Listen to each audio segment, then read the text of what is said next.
நம்முடைய கர்த்தர் ராஜரீகம் பண்ணுகிறார். ஹல்லேலூயா. கர்த்தருடைய ஆவியானவர் நம்மோடு கூட பேசுவாராக. ஆமென். எபேசியர் 4வது அதிகாரம் 30வது வசனம். நீங்கள் மீட்கப்படும் நாளுக்கென்று முத்திரையாக பெற்ற தேவனுடைய பரிசுத்த ஆவியை துக்கப்படுத்தாதிருங்கள். சீரற்ற செங்கல், மண்ணு, சிமெண்ட் இதையெல்லாம் வச்சு கட்டின கட்டிடத்தில் வாசமாய் இருக்கிறது, குடியிருக்கிறது நாம. ஆனால் தேவனுடைய ஆவியானவர் தங்கி தாபரிக்கிற இடம் எதுன்னா தாயின் கற்பத்திலேயே தேவனால் உருவாக்கப்படுகிற நமக்குள்ள. ஹல்லேலூயா. அப்ப ஆவியானவர் ஏன் எனக்குள்ள தங்கி இருக்கணும்? ஆண்டவர் இயேசு இந்த பூமியில நமக்காக, பூமியில மனுஷகுமாரனாக வந்து பிறந்து அவர் நமக்காக சிலுவையிலே தன்னுடைய மாம்சத்தையும் இரத்தத்தையும் ஒப்பு கொடுத்து மரணத்தை ஜெயமாக விழுங்கி 3ஆம் நாளில் உயிர்த்தெழுந்து மனித குலத்திற்கு பாவ மன்னிப்பை பெற்று கொடுத்திருக்கிறார். ஹல்லேலூயா. பரமபிதாவினாலே முதல் மனிதர்களாகிய ஆதாமுக்கும் ஏவாளுக்கும் கொடுக்கப்பட்டிருந்த ஆளுகை, மகிமை, அதிகாரம் எல்லாவற்றையும் பாவத்தினாலே அவர்கள் இழந்து போயிருந்தார்கள். இப்ப இந்த இழந்து போயிருந்த எல்லாவற்றையும் அவர் இயேசுவின் நாமத்தினாலே நாம் மீட்டு கொண்டிருக்கிறோம். ஹல்லேலூயா. இப்ப அவர் தன்னுடைய பகுதியை செய்து முடித்துட்டு சென்றுட்டார். ஆனால் தொடர்ந்து நம்மை பரலோகத்திற்கு நேராக வழி நடத்தி செல்லணும்னா எனக்கு எது சரி, எது தவறு, எது சத்தியத்திற்கு விரோதமானது, எது சத்தியத்தின்படி சரியானது என்பதை எனக்கு எடுத்து சொல்ல ஒரு ஆவியானவர் தேவை. அதற்காக தான் ஆண்டவர் இயேசு சொன்னார், நான் போனேனாலால் நலமாயிருக்கும், நான் போய் உங்களுக்கு ஒரு தேற்றரவாளனாகிய பரிசுத்த ஆவியானவரை உங்களுக்கு அனுப்புகிறேன் அப்படின்னு சொன்னார். அப்ப அந்த ஆவியானவர் அனுப்புற நோக்கம் என்ன? ஆண்டவர் இயேசு சத்தியத்தை நமக்கு எல்லாம் சொல்லி கொடுத்துட்டு போயிருக்கிறாரு. பாடம் என் மனசில் நிற்கணும், அந்த பாடத்தின்படி எனக்கு சரி தவறுங்கிறத சொல்லி கொடுக்க ஒருத்தர் என் கூட இருக்கணும். அதற்காக அந்த ஆவியானவரை நமக்கு பெற்று கொடுத்திருக்கிறார் ஆண்டவர் இயேசு. ஹல்லேலூயா. இப்போ ஸ்கூல்ல போய் நம்ம பாடத்தை படிக்கிறோம். ஃபுல்லாக mid term test, quarterly, half-yearly, annual test, இது வரைக்கும் அதெல்லாம் கொஞ்சம் கொஞ்சம் ஞாபகம் இருந்துகிட்டே இருக்கும். ஏன்? அதை அப்படியே டச் பண்ணிக்கிட்டே இருப்போம்.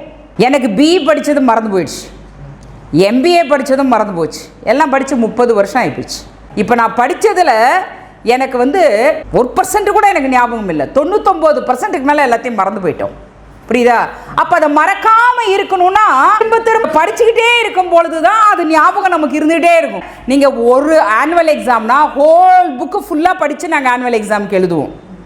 இப்போ அப்படி இல்லை, 3 டேர்மாக பிரிச்சுட்டாங்க. அந்த ஃபர்ஸ்ட் டேர்ம் போர்ஷன் செகண்ட் டேர்முக்கு வர்றதில்லை, செகண்ட் டேர்ம் போர்ஷன் அடுத்தது தேர்ட் டேர்முக்கு வர்றதில்லை. அந்த மாதிரிலாம் எல்லாம் பிரிச்சுட்டாங்க.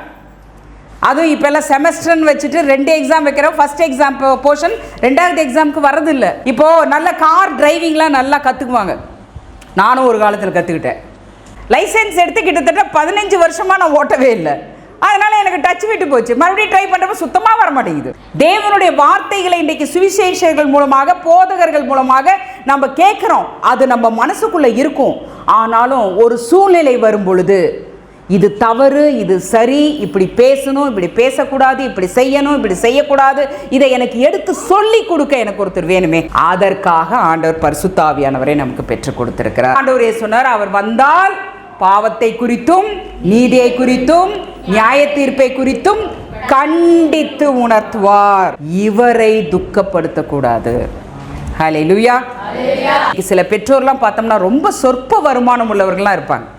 ஒரு நல்லதாக ஒரு ஆசைப்பட்ட விஷயத்தை கூட வாங்கி சாப்பிட மாட்டாங்க. ஆசைப்பட்ட மாதிரி ஒரு காஸ்ட்லியாக ஒரு ட்ரெஸ்ஸை கூட வாங்கி போட மாட்டாங்க. ஐயோ, இந்த வர சொற்ப சம்பளத்தில் இந்த பிள்ளைங்களுக்கு ஃபீஸ் கட்டணுமே, நான் தான் நல்லா படிக்காமல் நான் கஷ்டப்பட்டு இன்றைக்கி கம்மி சம்பளத்தில் இருக்கிறேன், என் பிள்ளைகளாச்சும் நல்லா படித்து இவங்க நல்ல உயர்ந்த நிலைமைக்கு வரணும். எப்படியெல்லாம் சிக்கனம் பண்ணி எவ்வளவோ கஷ்டப்படுறோம் இல்லையா? அந்த பிள்ளைகள் நாம் துக்கப்படும்படியாக நடந்து கொள்ளும் பொழுது நம்முடைய மனசு எப்படி இருக்கு? சந்தோஷப்படுதா? நான் இவ்வளவு கஷ்டப்படுறேனே, இவர்களுக்காக நான் டே நைட்டு பார்க்காம எப்படியெல்லாம் நான் கண்விழிச்சு உழைச்சு நான் எல்லாம் பண்ணிட்டு இருக்கிறேனே, ஆனால் இந்த பிள்ளை நான் நல்லதை சொன்னா எடுத்துக்க மாட்டேங்குதே, என்னோட வார்த்தைக்கு கீழ்ப்படிய மாட்டேங்குதே அப்படின்னு நினைக்கும் பொழுது மனசு துக்கப்படுகிறது. பிள்ளைங்க நல்லா இருக்கணும்னு நினைக்கிறோம், ஆனா அவங்க தப்பு செய்யும் பொழுது நமக்கு தெரியுது, ஐயோ அவங்க மோசமான நிலைமைக்கு போயிடுவாங்களே அப்படின்னு நம்மளோட மனசு கஷ்டப்படுது. அதே போலதான் பரிசுத்த ஆவியானவரும் நம்ம மேல அன்பு வச்சு நாம் ஒரு நாள் உன்னதமான நிலைமைக்கு போகணும். தேவனுடைய நித்திய ராஜ்யத்துல பரமபிதாவுக்கு வலது பாரசத்துல ஆண்டவர் இயேசு எந்த சிங்காசனத்துல உட்கார்ந்து இருக்கிறாரோ அந்த சிங்காசனத்துல போய் நாமளும் ஒரு வாடாத ஜீவ கிரீடத்தை பெற்றுக்கொண்டு உட்காரணும்ட்டு நம்ம மேல ஆவியானவர் அன்பு கொண்டிருக்கிறார். எது நல்லது, எது கெட்டது, எது தேவனிடத்திலிருந்து எனக்கு ஆசீர்வாதங்களை பெற்றுத்தரும், எது தேவனிடத்திலிருந்து எனக்கு இழப்பையும் நஷ்டத்தையும் தேவனுடைய கோபாக்கனையும் சாபங்களையும் பெற்றுத்தரும் சொல்லிக் கொடுக்கும் பொழுது அதற்கு நான் கீழ்ப்படியாமல் போனோம் என்றால் ஆவியானவரும் துக்கப்படுகிறவராயிருப்பார். கலாத்தியர் 6:3 ஒருவன் தான் ஒன்றும் இல்லாதிருந்தும் தன்னை ஒரு பொருட்டென்று எண்ணினால் தன்னைத்தானே வஞ்சிக்கிறவனாவான். நமக்குள்ள இருக்கிற அந்த திரித்துவம் ஆவி, ஆத்மா, சரீரம் தேவனுடையது. நாமும் நமக்கு சொந்தமானவர்கள் அல்ல, கர்த்தருடையவர்கள். கர்த்தர் நமக்கு கொடுத்திருக்கிறது எல்லாமே யாருடையது?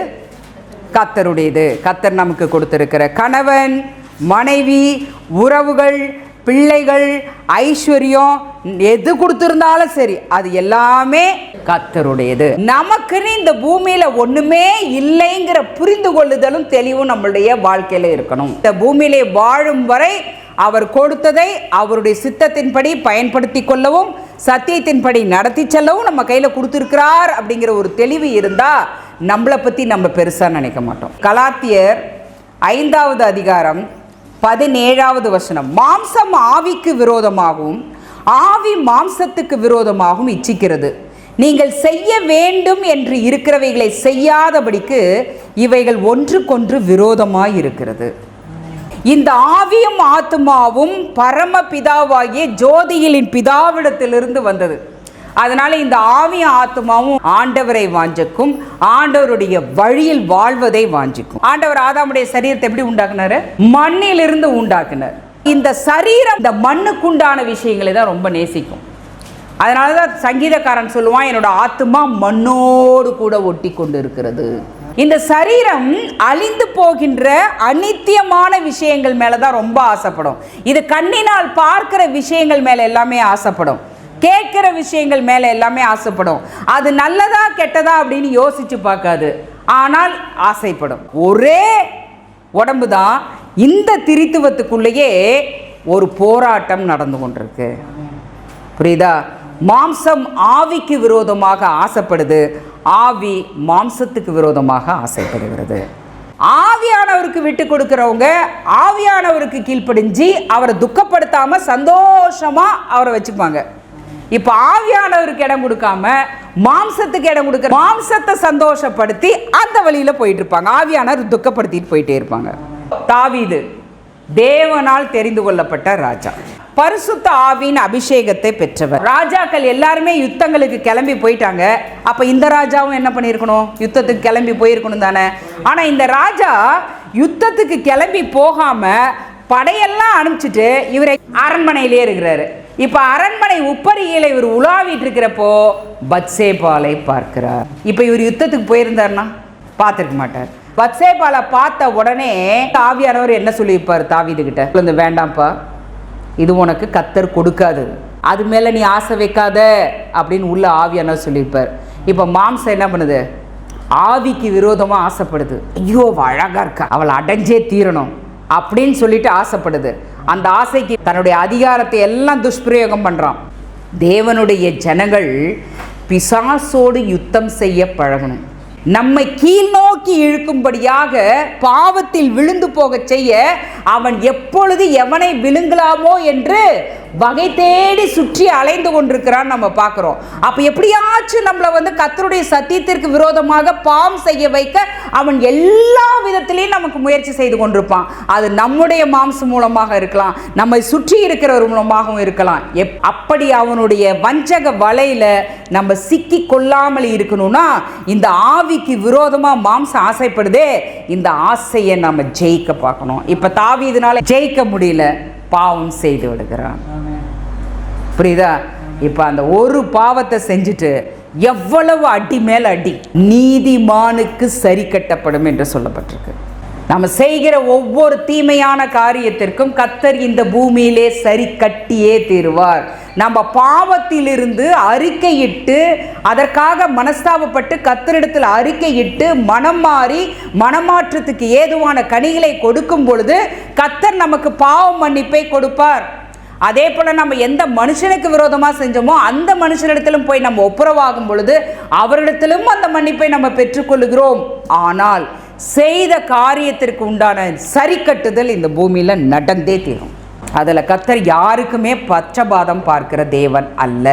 ஏனால் அவர் நீதியினால் பரிசுத்தர் என்று விளங்கி கொண்டிருக்கிற தேவன்.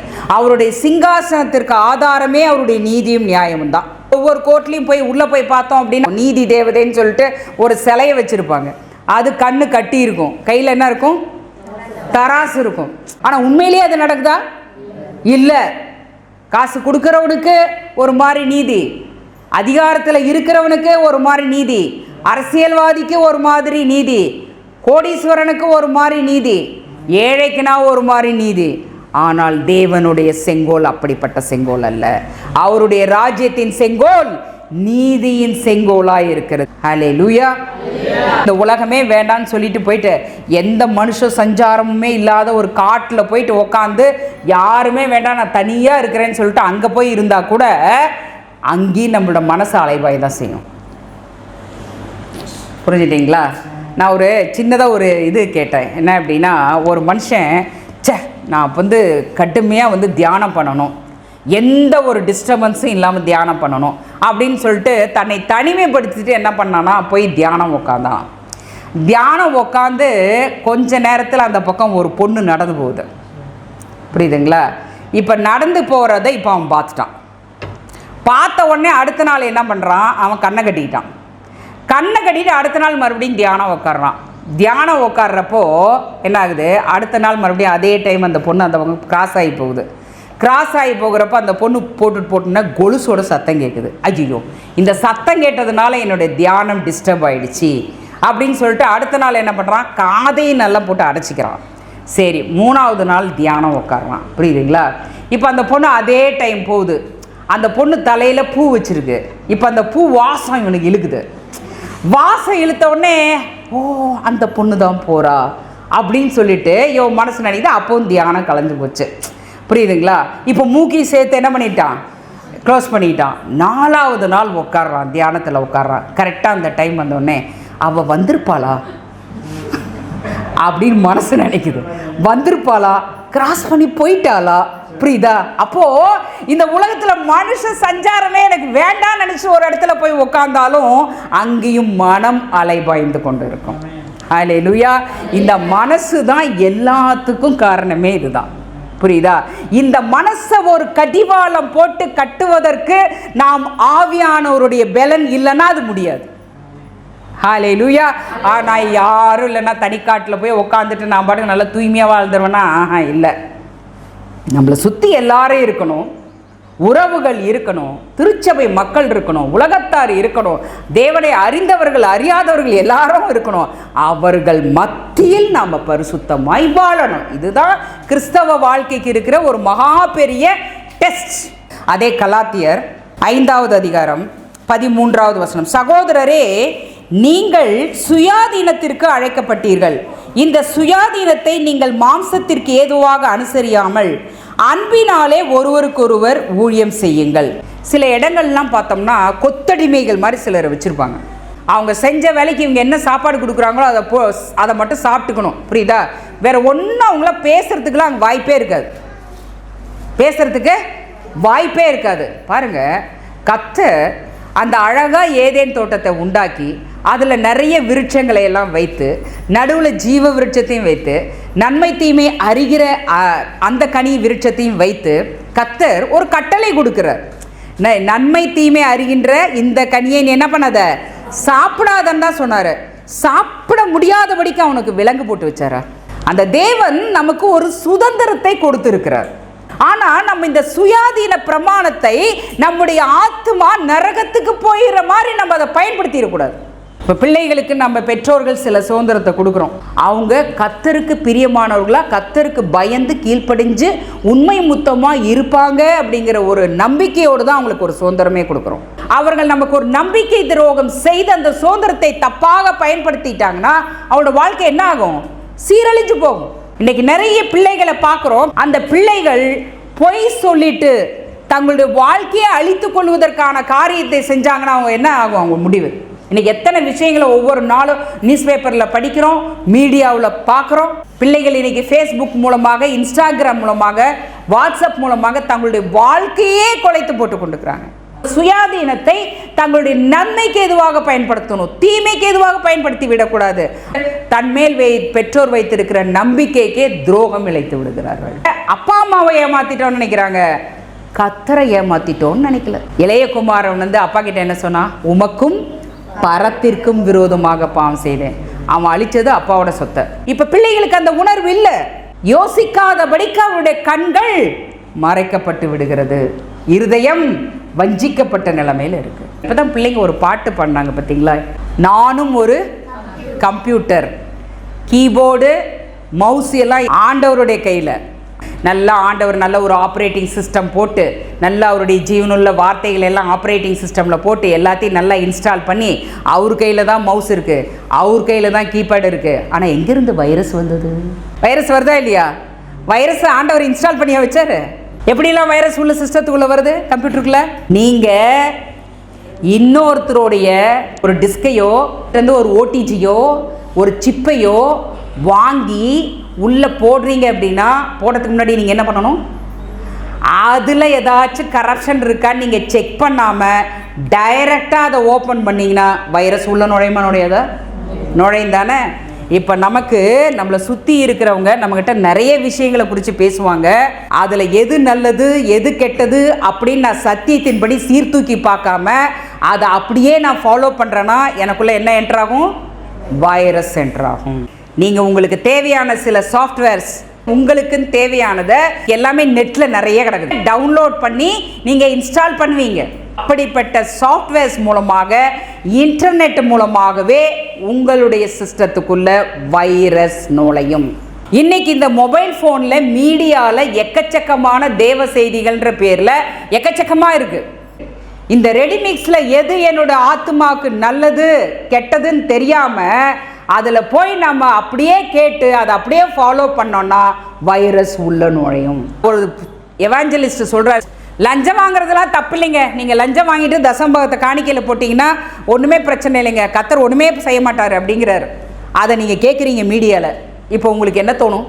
லஞ்சம் வாங்கலான்னு தோணும். ஒரு மீடியாவில் நீங்கள் பார்க்குறீங்க, அவங்க சொல்கிறது சத்தியத்தின்படி சரியான விஷயமா அப்படின்னு சீர்தூக்கி பார்க்கறதுக்கு தான் உள்ள ஆவியானவர் கொடுக்கப்பட்டிருக்கிறார். தியானிக்காம அப்படியே ஒரு தவறான உபதேசத்தை நீங்க எடுத்துக்கிறீங்க அப்படின்னா வைரஸ் உள்ள நுழையும், பாவத்துக்கு எதுவா கொண்டு போகும். வெளிப்படுத்தின விசேஷத்துல சொல்லப்பட்டிருக்கு, நிக்கோலாய் மதஸ்தருடைய போதகங்கள், பிலேயாமுடைய போதகங்கள், இப்படிப்பட்ட போதகங்களினால இன்றைக்கு அநேக திருச்சபை மக்கள் வஞ்சிக்கப்பட்டு போய் கொண்டிருக்கிறார்கள்.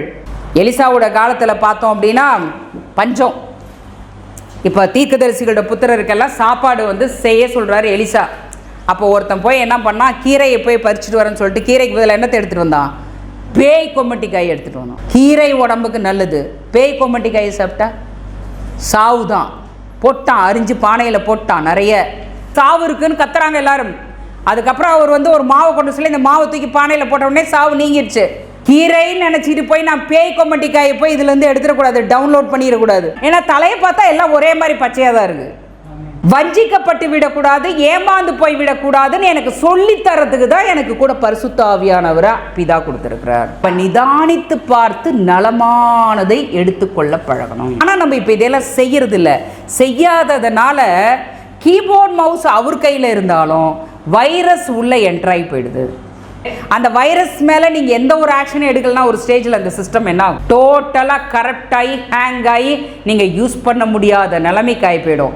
ஒரு காலகட்டத்தில் தொடர்ந்து வஞ்சிக்கப்பட்ட நிலைமையிலே நம்ம போகிற பாதை என்ன அப்படின்னு சொல்லிட்டு நிதானிக்காமே போய் ரொம்ப தூரம் போயிட்டோம் அப்படின்னா ஹேங்கார நிலைமைக்கு போயிடும். நியாயாதிபதிகள் 13வது அதிகாரம் 25வது வசனம். இந்த சிம்சோனை கர்த்தர் ஒரு நசரேய விரதத்துக்காக தெரிந்து கொண்டிருக்கிறார். இப்போ ஆவியானவர் அவனை ஏவ துவங்குகிறார். ஆவியானவர் ஒரு மனுஷனை எதற்காக ஏவ துவங்குவார்? அது முதல்ல நமக்கு தெரியணும். அப்பதான் ஆவியினால நம்ம வழி நடத்தப்படுறோமா இல்லையாங்கிறதே நமக்கு தெரியும். கிறிஸ்துவின் சுபாவங்களின்படி நம்ம வாழ, கிறிஸ்துவின் அன்பை மட்டுமே வெளிப்படுத்த, இதற்கு தான் ஆவியானவர் நம்மளை ஏவுவார். பிசாசை ஜெயம் கொள்ள, பிசாசு கிட்ட சிக்கி இருக்கிற ஆத்துமாக்களை மீட்க, சத்தியத்தின்படி நன்மையான காரியங்களுக்கு மட்டும்தான் ஆவியானவர் நம்மை ஏவுவார்.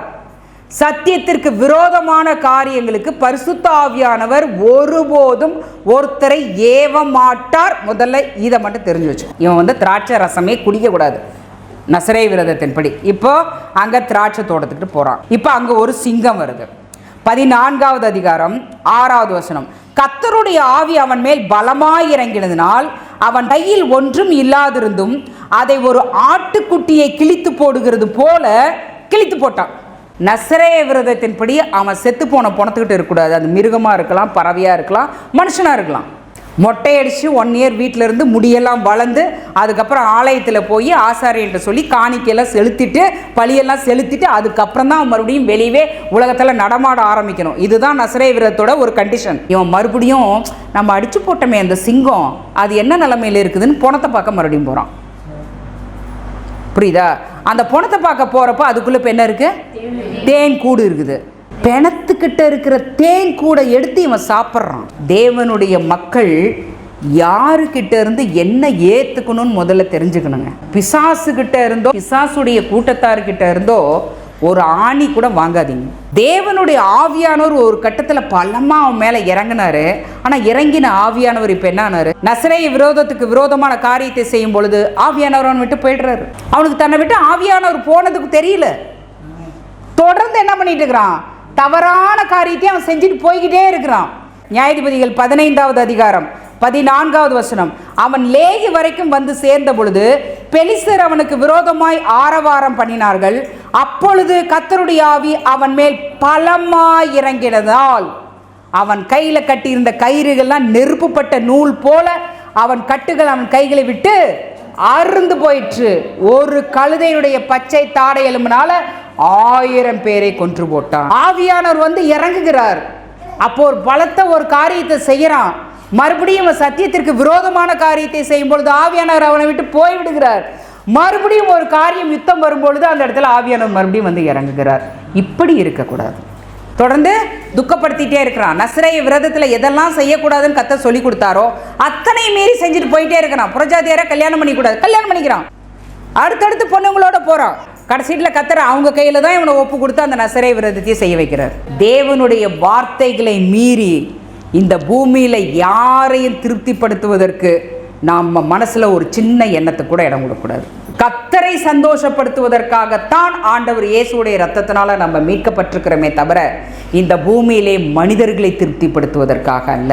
அப்ப நாம ஒவ்வொரு காரியத்தையும் யோசிக்கும் போதும் ஒரு முடிவெடுக்கும் பொழுதும் பேசும் போதும் செய்யும் பொழுதும் அதற்கு முன்னாடியே அது சத்தியத்தின்படி சரியா தவறா, இதை செய்தால் பரமபிதா சந்தோஷப்படுவாரா துக்கப்படுவாரா அப்படின்னு நம்ம யோசிச்சு பார்க்காம நிதானித்து பார்க்காம செய்வோம் என்றால் நாம கீழே விழுவோம், இடறி விழுவோம். தன்னைத்தான் நிதானிக்கிறவன் நியாயம் தீர்க்கப்படுவதில்லை. சங்கீதம் 33வது அதிகாரம் 18-19 வசனங்கள். தமக்கு பயந்து தமது கிருபைக்கு காத்திருக்கிறவர்களின் ஆத்துமாக்களை மரணத்திற்கு விலக்கி விடுவிக்கவும் பஞ்சத்தில் அவர்களை உயிரோடு காக்கவும் கர்த்தருடைய கண் அவர்கள் மேல் நோக்கமாயிருக்கிறது. இன்றைக்கு இந்த தெளிவு இல்லாததுனால தான் நம்மளுடைய சுய பலத்தில் எதையாச்சும் நம்ம சாதிச்சிட முடியுமா நம்ம நினைக்கிறோம். யார் மேல் கர்த்தருடைய கண் நோக்கமாக இருக்கிறது? யார் அவருக்கு பயந்து அவருக்கு கீழ்ப்படிந்து அவருடைய சத்தியத்தின்படி வாழ்ந்து அவருடைய கிருபைக்கு காத்திருக்கிறார்களோ அவங்க மேல அப்படியே கண் அப்படியே பதிஞ்சு நிற்குது அவருடைய கண். எலியா தேசம் ஃபுல்லா பஞ்சம், பஞ்சத்தில் உயிரோடே காக்கும். இவனை போய் நல்லா கேரி தாற்றங்கண்டையில் போய் நீ ஒழிச்சிட்டு உட்காந்துருக்கோப்பா அப்படின்னு சொல்லிட்டு காலையிலையும் சாயந்தரமான காக்கா என்ன பண்ணுது? அப்பத்தையும் இறைச்சியும் கொண்டு வந்து கொடுக்குது. அந்த கேரி தாற்று தண்ணீரை குடிக்கிறான். கொஞ்ச காலத்துக்கு அப்புறம் என்ன கத்த சொல்றாரு? நீ போப்பா சாரிபாத்துக்கு போ, அங்கே ஒரு விதவைக்கு கட்டளையிட்டு இருக்கிறேன், அவன் உன்னை போஷிப்பா. அப்போ பஞ்சத்தில் கத்தர் எலியாவை கைவிட்டாரா? கைவிடலை. பஞ்சத்தில் உயிரோடு காக்க அவருடைய கண் எலியாவின் மீது நோக்கமாயிருந்தது. மட்டுமல்ல, ஆத்துமாக்களை மரணத்திற்கு விலக்கி விடுவிக்கவும். ஏசபேல் சொல்றா, கர்மேல் பர்வத்து மேல என்ன பண்ணிட்டான், பாகாலின் தீர்க்கதரிசிகள் எல்லாம் வெட்டி போட்டு வந்துட்டான். இப்ப ஏசபேல் சொல்றா, 24 மணி நேரம் தாண்டா அந்த எலியாவுக்கு டைம், நாளைக்கு இந்நேரத்துக்குள்ள நான் அவனை கொன்று போடுறனா இல்லையான்னு பாரு அப்படின்னு சொல்லிட்டு சேலஞ்ச் வைக்கிறா. இவன் பயந்து போய் என்ன பண்ணிட்டான், ஒரு வனாந்திரத்தில் ஒரு நாள் பிரயாணம் போயிட்டு ஒரு சூறை செடிக்கிட்ட போய் படுத்துட்டு தூங்கி படுத்துக்கிட்டான். நான் சாக விரும்புகிறேன், என்னை எடுத்துக்கோங்க அப்படின்னு சொல்லிட்டு கத்துட்டு சொல்லிட்டு இருக்கிறான். ஆனால் அங்கே தேவதூதன் இவனை எழுப்பி அவனுக்கு அடைய கொடுத்து அடைய சாப்பிட்டுட்டு 40 நாள் பிரயாணமாக போகிறான், ஒரே பருவதம் வரைக்கும். 40 நாள் அவன் தலையை எடுக்க முடிஞ்சது, அவளால் எடுக்க முடியல. ஏசபேல் இப்படி சொல்லிட்டாலே நமக்கு Z+ பாதுகாப்பு போடலாமா கூட, ஒரு ரைட்டில் ஒருத்தர் லெஃப்ட் ஒருத்தர் முன்னாடி 2 பேர் பின்னாடி யாரும் தேவையில்லை, ஒண்டியாவே போகலாம். ஹல்லேலூயா. தேவன் அனுமதிக்காம நம்ம தலையில் இருக்கிற ஒரு முடியை கூட யாராலையும் அசைக்க முடியாது. ஆண்டவர் இயேசு பிலாத்துக்கிட்ட தான் சொன்னார், பரம பிதா என் மேலே உனக்கு கொடுத்தாலுடைய ஒரு அதிகாரமும் என் மேலே உனக்கு கிடையாதுடா அப்படின்ட்டு. நீ என்ன சிலுவையில் ஒப்பு கொடுக்கறது, சிலுவையில் நான் ஒப்பு கொடுக்கதான் நான் இங்கே வந்ததே, நீ என்ன ஒப்பு கொடுக்கறது அப்படிங்கிறாரு பிலாத்துக்கிட்ட. கடைசீட்டில் ஏசபேலுடைய ரத்தத்தை தான் நாய்கள் நக்குச்சு. ஏசபேல்னால எலியா மேலே கையை கூட வைக்க முடியல, ஒரு விரலை கூட வைக்க முடியல. தெளிவு இல்லாத பொழுது தான் நாம் என்ன பண்ணுவோம், ஆவிக்கு விரோதமான மாம்சமான செயல்கள் எல்லாம் நம்ம ஈடுபட்டுருவோம்.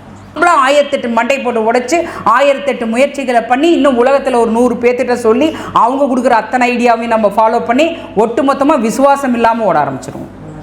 ஹல்லேலூயா. பவுல் சொல்றார், விசுவாசத்தில் நல்ல போராட்டத்தை போராடினேன், விசுவாசத்தை காத்து கொண்டேன். ஆவியானவரை துக்கப்படுத்தாமல் அவரோடு கைகோர்த்து அவருடைய ஆலோசனைப்படி நாம் வாழும் பொழுது ஒரு நாள் நம்ம ஆத்துமா மீட்கப்படும், நாம் அவரோடு கூட சிங்காசனத்தில் உட்கார்வோம், வாடாத ஜீவ கிரீடத்தை நாம் பெறுவோம். ஹல்லேலூயா. அதனால தான் பவுல், நான் நிர்பந்தமான மனுஷன், என்னோட ஆத்துமா நன்மையானதை செய்யணும்னு நினைக்குது, மாம்சமோ பாவமானதை செய்கிறது, யார் என்னை காப்பாற்றுவார்? நம்ம மாம்சம் ரத்தம் உள்ளவர்களாய் பிறந்திருக்கிறோம். அப்போ மாம்சத்தின் கிரியைகள் ஒவ்வொருவருக்குள்ளேயும் இருக்கும். ஆனால் நம்ம ஆண்டவருடைய பலத்தினால் அந்த மாம்சத்தின் கிரியைகளை சிலுவையிலே அடித்து கொல்ல பழகணும். நம்ம சின்ன சின்ன விஷயத்தில் கொல்ல பெரிய பெரிய விஷயத்தில் கொல்ல ஆரம்பிப்போம். அந்த மாம்சத்துடைய சிந்தனையை அடித்து நொறுக்க ஆரம்பிப்போம். கர்த்தருக்கு மட்டுமே நம்மளை விட்டு கொடுத்து ஓட ஆரம்பிப்போம், வாழ ஆரம்பிப்போம், பேச ஆரம்பிப்போம், யோசிக்க ஆரம்பிப்போம், முடிவு செய்ய ஆரம்பிப்போம், அவருக்காக கனி கொடுக்க ஆரம்பிப்போம், அவரோட அன்பை வெளிப்படுத்த ஆரம்பிப்போம். ஆவியானவர் இருந்தாருன்னா நம்மளை சும்மா இருக்க விட மாட்டார். கர்த்தருடைய ராஜ்யத்துக்காக போய் மற்றவங்களுக்கு சுவிசேஷம் சொல்ல வைப்பார், மற்றவங்களுக்கு போய் ஆறுதல் சொல்ல வைப்பார், தேர்தல் சொல்ல வைப்பார், நெருக்கி நம்மளை நன்மைகளை செய்யும்படியாக ஏவிக்கொண்டே இருப்பார். இப்போ அதெல்லாம் நமக்கு இல்லாததுனால தேவனுடைய ராஜ்யத்திற்கேற்ற ஒரு கனிகளையே கொடுக்காமல் இன்னைக்கு அநேக திருச்சபை மக்கள் கனியற்ற ஒரு அந்தகார வாழ்க்கைக்கே போயிட்டு எங்கே போய் பரலோக ராஜ்யத்தை சுதந்திரிக்க முடியும்? ஆவியானவர் இருந்தால் அப்படி விட மாட்டார். பவுல் சொல்றாரு, தேவ கிறிஸ்துவோட அன்பு என்னை நெருக்கி ஏவுகிறது. எதுக்கு நெருக்கி ஏவுகிறது? எவ்வளவு பாடுகள் வந்தாலும் சரி, எவ்வளவு சவுக்கடிகள் எனக்கு வந்தாலும் சரி, நான் போய் சுவிசேஷம் எல்லாத்துக்கும் சொல்லணும். இருளில் இருக்கிற ஆத்துமாக்களை நான் பிசாசுகிட்ட இருந்து விடுவிச்சு சபைக்குள்ள கொண்டு வரணும். கர்த்தருக்கு பிரியமானவைகளை செய்ய மட்டும்தான் ஆவியானவர் நெருக்கி ஏவுதலை கொடுப்பார். ஹல்லேலூயா. ஹல்லேலூயா. சத்தியத்திற்கு விரோதமான காரியத்தை செய்ய ஒருபொழுதும் அவர் ஏவ மாட்டார். இந்த தெளிவு வேணும். ஏன்னா இன்னைக்கு நிறைய பேர் அதையும் செஞ்சுட்டு ஆவியானவர் தான் எனக்கு இப்படி சொன்னார் அப்படின்னு ஆவியானவர் மேலேயே நம்மளுடுவாங்க, பழி தூக்கி போட்டுருவாங்க. அவ்வளோதான். அந்த தப்பை நம்ம செஞ்சிடக்கூடாது.